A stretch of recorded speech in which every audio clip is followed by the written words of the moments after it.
오늘 하루 가장 뜨거웠던 뉴스 브리핑. 뉴스 브리핑 김민하 평론가, 김한 기자, 어서 오세요. 안녕하세요. 네, 예고해드린 대로 5.18 소식 김민하 평론가 준비하셨죠? 그렇습니다. 이 5.18 앞둔 정치권의 남행열차 뉴스 지토끼냐 산토끼냐인데요.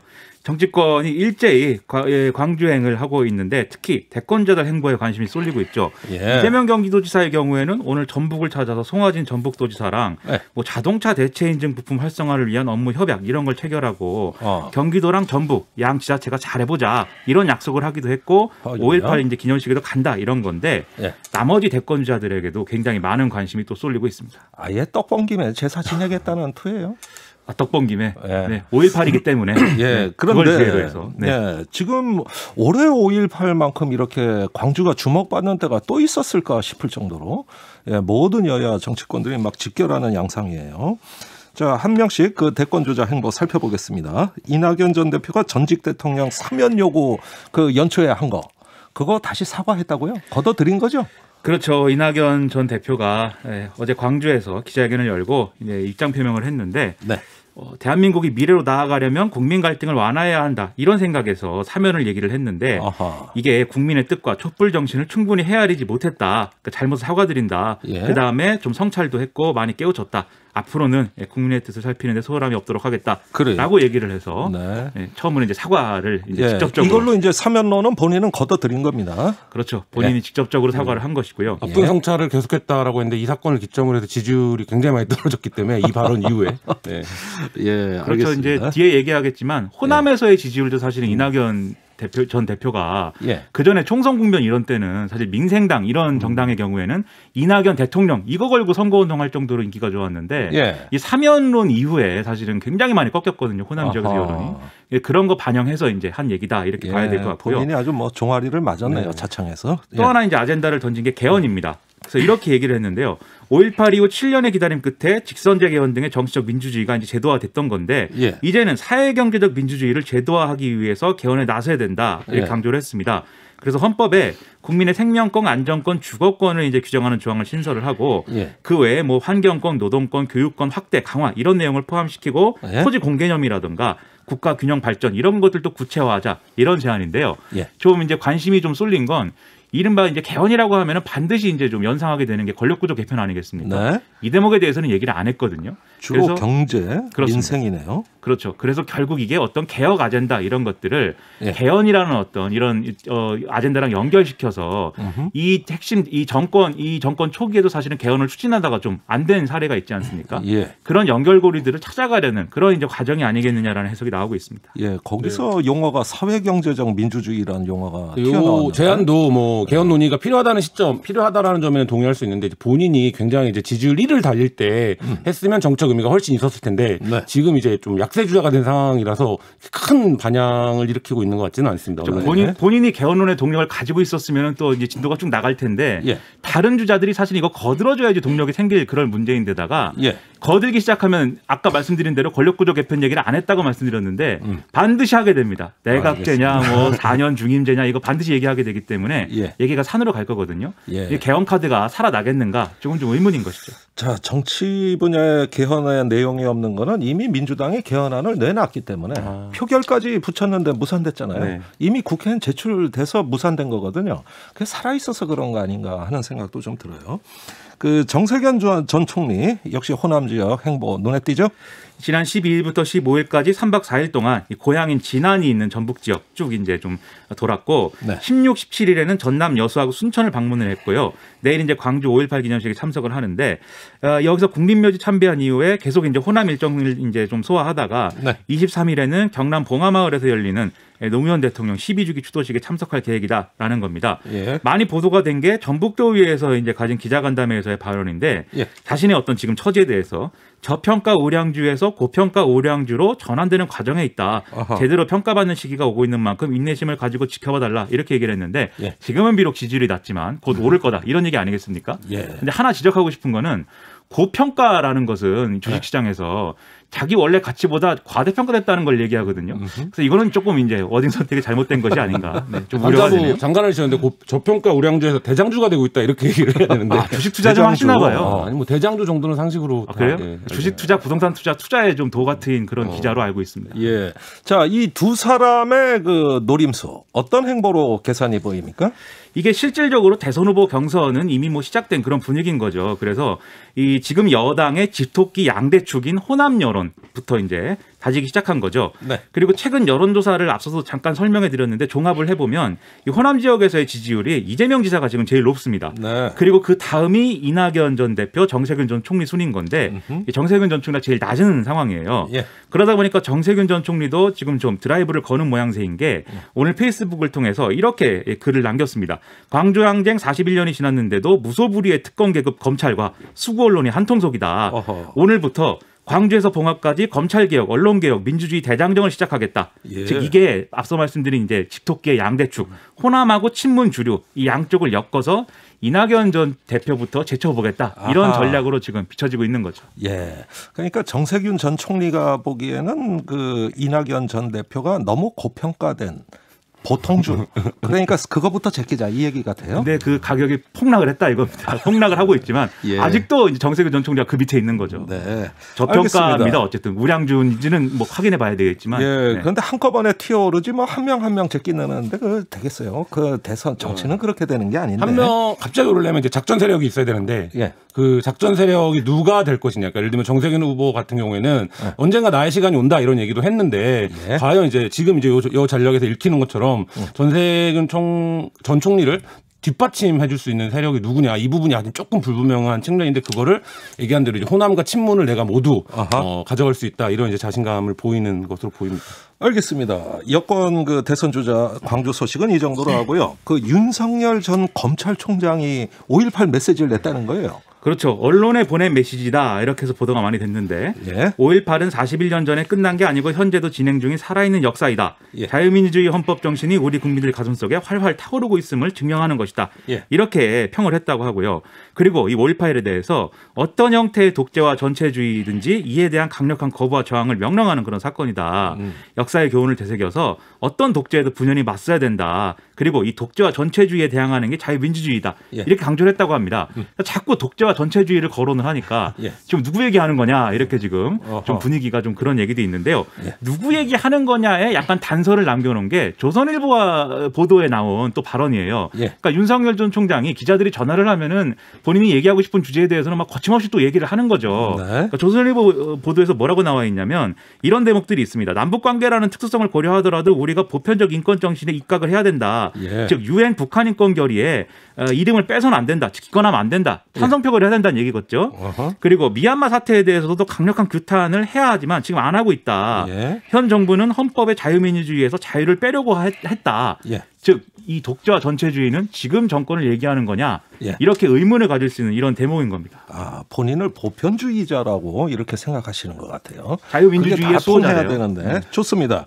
자, 이런 윤 총장의 메시지 먹힐까요? 어떻게 아까 보세요? 여론조사 말씀드리지 않았습니까? 호남 지역의 여론조사 보면은 윤석열 전 총장이 상당히 우호적입니다. 네. 이재명, 이낙연 그 다음이 사실은 윤석열 전 총장 이름이 나와요. 그래요. 그러니까 정세균 전 총리는 여기서도 이제 저평가돼 있는 거죠. 또 그 뒤에 있습니다. 예. 상당히 좀 눈물이 날 것 같네요. 예. 근데 아무튼 이제 호남에 이런 호의적인 여론이 지금 있기 때문에 이걸 지속시키기 위해서는 5.18을 그냥 지나갈 수는 없는 겁니다. 뭐라도 메시지를 내야 되는 거죠. 네. 그리고 지금 이제 조선일보 발언을 통해서 볼 수 있는 게 현 정권 반대 메시지를 분명히 하고 있는 거 아니겠습니까? 예. 즉 이 기준으로 보면 지금 호남 여론이라는 것은 윤석열 전 총장 기준에서는 산토끼인 거죠. 본인의 그러면 집토끼는 어디냐? 예. 결국 보수가 중심이 되는 것이고 예. 그리고 윤석열 전 총장은 충청 출신 아닙니까? 그러니까 충청이라고 할 때는 지금 이제 비는 게 영남이잖아요. 예. 영남은 그럼 어떻게 지지를 모을 것이냐? 결국 이제 조직으로 모아야 되는데 그 국민의힘이 될 가능성이 크다. 뭐 이런 얘기들이 설왕설래 오고 있는 이런 상황을 이제 반영하고 있는 그런 상황의 이제 언급인 거죠. 알겠습니다. 다만 좀 뭐 제가 이 자유민주주의 얘기에 대해서는 네. 좀 지적하고 싶은 바도 있지만 네. 별로 김종대 전 의원이 원하지 않는 것 같아서 다음 기회에 하겠습니다. 예, 다음 기회에 듣기로 하고요. 잠시 후에 요 브리핑 끝나고 광주에 내려갔던 정운천 의원 전화로 연결해서 인터뷰가 예정돼 있다는 말씀 드립니다. 두 번째 소식으로 넘어가겠습니다. 김한 기자. 네, 저는 김부선과 김골라 김골라를 골라왔는데요. 예. 김부선과 김골라 아십니까? 김부선은 알겠는데. 네. 예. 김골라. 배우 이름 아닙니까? 배우 네. 이름. 지금 뭐 굉장히 화제가 되고 있는 단어인데요. 예. 김부선은 이른바 이제 GTX D 노선이라고 부르는데 사실 이거 이제 국토교통부가 부르는 이름은 아니고 예. 이른바가 붙는 이제 GTX 예, D 노선입니다. 속칭. 네네. A, B, C까지만 이제 있었는데 네. 이 이제 서부권 광역 급행철도가 있는데 이게 이제 김포와 부천 사이만 오가게 돼서 김포와 부천을 따서 이제 김부선이라고 불렀는데 이게 굉장히 이제 이 서부권에서 반발이 심했습니다. 네. 경기도는 서울 강남까지 우리가 가야 된다. 연결이 돼야 된다. 이렇게 주장을 했고 인천은 이제 경기 하남까지 요구를 했는데 예. 그래서 이게 이제 국토교통부 그림이 아니라 부동산에 붙어 있는 그림으로 그림들이 다 있었어요. 이렇게 이 이른바 GTX D 노선이. 네. 근데 이제 이게 안 되니까 이제 김포 시민들이 반발을 시작한 겁니다. 그래서 이른바 이건 이제 김포 골드라인이라고 있습니다. 김포를 오가는 이제 전철인데 이게 2량짜리 꼬마 열차입니다. 예. 이거 이제 혼잡률이 300% 육박하는데 예. 그래서 지옥철이라고 이제 김포 사람들은 부르는데 이 김골라를 정치인들이 타봐야 된다. 아하. 이런 요구를 하면서 챌린지라고 부르면서 아하. 이 챌린지 그를 해야 하는 대상으로 이낙연 전 민주당 대표, 이재명 경기도지사, 오세훈 서울시장을 지목을 했는데 와서 한번 직접 타봐라 이거죠. 네, 와서 타봐라. 이게 예. 어떤 건지를 겪어봐야 된다 이런 거죠. 그래요? 근데 이낙연 전 민주당 대표가 오늘 그 김골라를 탔습니다. 그 타서 뭐라 그랬습니까?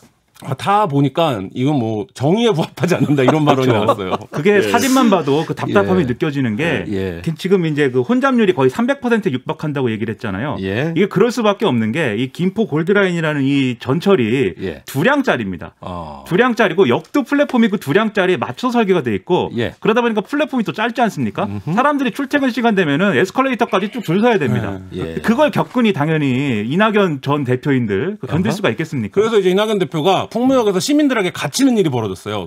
오가다가. 그러니까 갑자기 전화를 걸었습니다.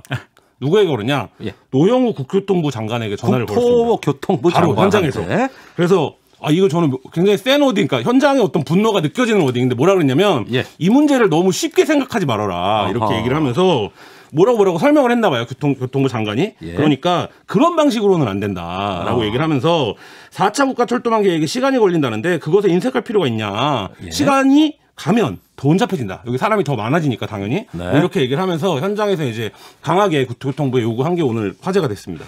자, 그러면 또 논란이 있을 수밖에 없습니다. 원안대로 하지 왜 노선을 축소해가지고 서울 강남역까지 안 뚫어주느냐는 거예요. 이렇게 축소 연결한 이유가 뭡니까? 뭐 돈 때문인데요. 결국 이제 예산을 선택해야 되고 예산 어디다 쓸지를 그리고 이제 집중해야 되는 문제가 있는데 이 지방 광역철도망이 이제 11개 노선인데 네. 이 97%가 수도권에 집중이 되어 있어요. 예. 그러니까 이 부분에 대해서 어떤 편중 문제를 해소하고 두루 배치해서 지역 간 불균형 문제를 해결하는 게 이번 계획의 이제 목표다. 이게 이제 국토교통부의 설명이에요. 예. 국토교통부는 GTX D 노선이라는 게라고 부르지 않아요. 그러니까 이건 이제 없는 겁니다. 국토교통부 계획에는. 예. 근데 이거를 만약에 할 경우에는 이 단일 사업에만 10조 원 정도가 들어가야 된다는 게 국토부의 계산이고, 예. 뭐 이제 이 경기도에서는 6조 정도로 계산을 하는데 그렇게 되면 전체 예산이 한 26조 정도 되는데 이 노선 하나에만 10조 원이 들어간다. 이거가 이제 국토교통부의 설명이에요. 예. 그리고 이제 비용 대비 편익이라는 개념이 있지 않습니까? 예. 이게 쉽게 얘기하면 김포에서 뭔가 서울로 들어가는 노선은 지금 사실 없는 거나 마찬가지인데 김포 골드라인 하나인데 이 예. 교통망 지하철로 보면은 그런데 이 서울 서쪽에서 동쪽을 가로지르는 노선은 이미 있다. 이게 뭐 5호선도 있고 9호선도 있고 몇 개가 있지 않습니까? 예. 근데 또 이것에 비해서 이동량이나 이런 거를 확인을 해볼 때는 여기에 추가로 어떤 노선을 신설해 갖고 이렇게 하는 것에 대해서는 비용 대비 편익이 떨어진다라고 지금 중앙정은 판단하고 있는 부천이나 거예요. 이런 데까지 와서 5호선이나 9호선으로 갈아타고 가시면 된다 이 얘기죠. 그렇죠. 그 얘기인 그 거고. 얘기구나. 그리고 여기 GTX D의 원안이라고 지금 이제 주민들은 표현하고 있는데 예. 사실은 그 원안이라고 하는 것도 예를 들면 인천이나 경기도에서 지자체에서 제안한 안을 지금 원안이라고 표현하고 있는 것으로 파악이 되거든요. 네. 그러니까 사실 엄밀한 의미에서 원안이라는 거는 지금 김포에서 부천 가는 이게 이제 국가 단위에서 국가적인 단위에서 이 결정한 원안이라는 건 사실 이게 원안입니다. 지금은. 그래요. 근데 어쨌든 예, 지금 시간이 없어 그러니까 이러다가 이제 김포 홀대론을 다른 지역하고 비교해서 이야기한다는 거예요. 예. 그 부분에 대해서도 좀 팩트 체크 체크해 주세요. 네, 저희 한겨레가 보도 그 부분 팩트 체크를 한 내용을 제가 보니까 수도권 11개 주요 축을 기준으로 하면 성남 축이 6개입니다. 근데 이른바 이제 김포, 인천 축은 하나도 배정을 받지 못한 거예요, 그동안. 그러니까 10년 동안 수립된 22개 사업에서 한 번도 배정을 못 받은 거예요. 그래서 이제 김포 신도시 같은 이제 2기 신도시에서도 그 이 철도망에서 소외됐다 김포가 이런 이제 지역들이 주민들한테 나오는데 여기서도 보면 뭐 의정부 축에는 4개 사업, 파주 축에는 고양 파주 축에는 3개 사업이 있는데 김포 축만 이제 없는 거죠. 그러니까 김포 입장에서는 들어갈 때는 길이 막히고 지하철을 타려면 지옥철을 타야 되고 이런 이제 불만이 계속되고 있는데 어쨌든 경기도에 사는 사람들은 인생의 30%를 길바닥에서 낭비한다는 얘기를 많이 해요. 제가 수원 출신입니다. 잘 알죠. 서울로 출퇴근하느라. 근데 이제 김포 사람들은 한 40%, 45%를 낭비하는 이 상황을 좀 해결해야 되지 않냐 이런 목소리는 좀 설득력 있는 것 같습니다. 짧게 한 말씀드리면 이거는 신도시 정책의 사각지대를 보여주는 것이기 때문에 이건 향후에도 교통망 설계할 때 이거를 타산지석으로 삼아서 보완해야 됩니다. 아, 그래요? 이 얘기 하는데 왜 두 분들 언성이 높아지십니까? 저도 구리라는 도시에서 오래 살았어요. 네, 그럴 줄 알았어요. 뭔가 사연이 있으신 분들이 나오셨는데 오래 살았습니다. 저도 경기도 삽니다. 여기가 언성 높아지지 않게 조심해야 돼요. 알겠습니다. 자중합시다. 자, 세 번째 뉴스로 넘어가겠습니다. 김민하 평론가. 김종인과 김동연 뉴스의 비밀, 대체제냐 불쏘시개냐.